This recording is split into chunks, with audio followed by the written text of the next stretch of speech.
ҳамада салом, бо шумо ҳастам. Ман Муҳаммад Шарипов ва ин канали SM Шарипов. Дар ҳама одамо ҳолатҳое мешавад ки як рӯз не як рӯз гирья мекунанд. Компанияе ки ман ба шумо тавсия метиҳам, шуморо аз Москва ва Московский област гирифта ба границаи Қазоқистон бурда меоранд. Мошинашон ҳама иномарка аст ва мабодо агар бародаро ягон мушкилот оиди регистратсия аст, патент аст дошта бошен, ба ин бародаро муроҷиат мекунед, ҳатман ба шумо кӯмак мерасонанд. Ба хоҳиши шумо ин бародаро метавонанд ки биёянд шуморо аз хонатон ва ё ин ки аз станцияи метрои шумо гирифта барантон. Ва агар 500 рубли скидка хоҳед, ай номи канали SM Шарипов салом расонед.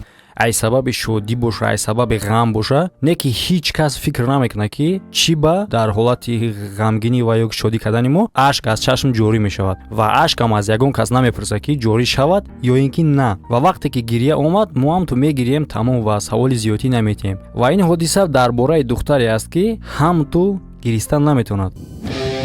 Ин ҳодиса дар Ҳиндустон ба духтаре бо номи Twinkle Davidya рух додагие ки аз чашмош ба ҷои ашк хун ҷорӣ мешавад. Бале, хуни ҳақиқӣ, хуни худаш, хуни одам, хуни худи ҳамин духтар. Не ки бародаро стоп, ҳоли саросима нашин, комментария нанависен, аз ҳама хоҳиш то охира гӯш кунен, тамошо кунен, баъд комментария нависен.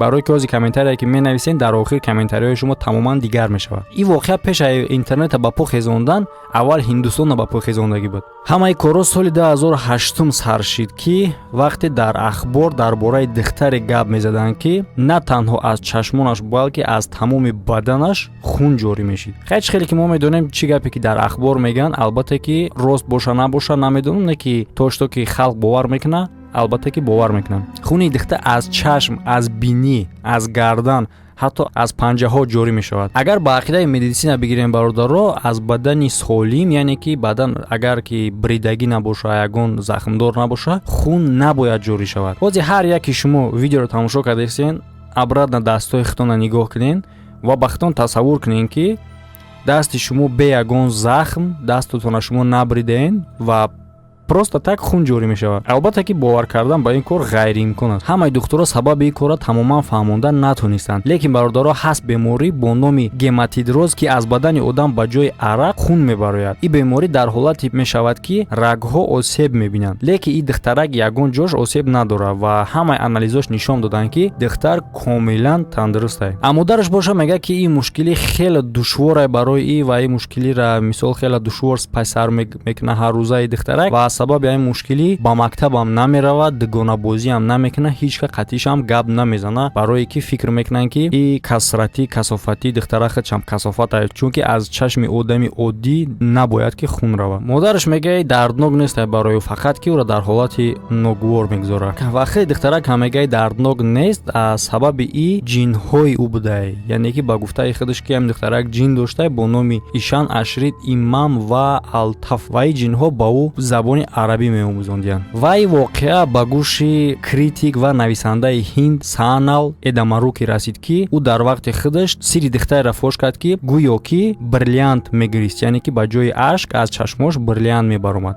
бале медонам ки ҳамаи видеоро тамошо кардагиай ва бале ҳамаи видео фейк, яъне ки дуруғин буд. ҳай дар бораи агар гапам занем дарози бад мешавад. ҳозир випуск дар бораи ин нест. ва мегзарем сари масъала. ин мард ба духтар саволҳои куш шуда, саволҳои озод метавад ва фаҳмида мешавад ки вақте ки ҳамин хун ба ҷои ашк аз чашмои ҳамин духтарак ҷорӣ мешавад, ҳамин кора именно вақте ки чихел мисол як кас агар гирья кунад, мисол ту мебинӣ ки аз чашмош ашк ҷорӣ шудааст, аз чӣ гуна духтарак гирья мекунад ва ба ҷои ашк хун аз чашмаш ҷорӣ мешавад, ҳеҷ кас ин кора аз пеш дидагӣ набуда ва фақат ӯро дар ҳамон ҳолате дидиянд ки дар ҷои ашкош хун аст, тамом. ва аҷибаш замие ки хун санҷидан, хун дар ҳақиқат хуни худи ҳамин духтар аст. ва дар сари ин критики ҳинд саволе ба вуҷуд меояд ки дар ҳолате ки танаи духтар захмӣ набоша ва ин духтарак ҳам ягон касалӣ чӣ надошта боша, хай чӣ гуна ва ин хун аз куҷо ба чашмош меояд? ягона ҷавоб ба миён меояд ки касалӣ занона ва ин духтарак ҳамин хуна мегирифта дар чашмош, дар танаш, дар дигар ҷош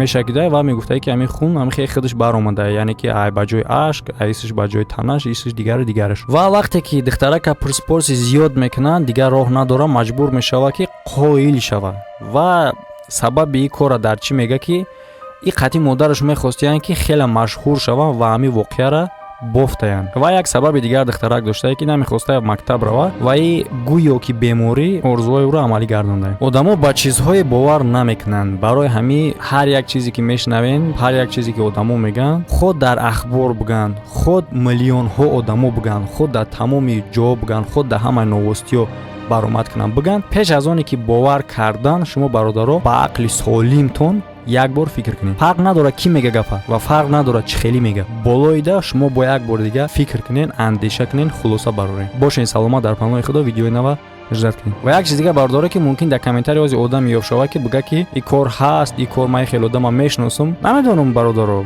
Мумкин хеле дар ягон ҷо боша, мумкин ки шумо бишносед.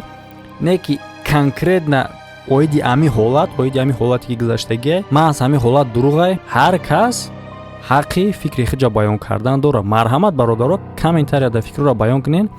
Фақат бе ҳақорат, бе дағалӣ. Аммо ҳақорат шуморо ам дар шуноми шуморо як бародари дигатон ам мешунава. Мисол якдигаритона ҳурмат ва суханои ҳар як шахсе ки дар комментария менависад, тарзи тафаккури ҳамон одама худша нишон метавад.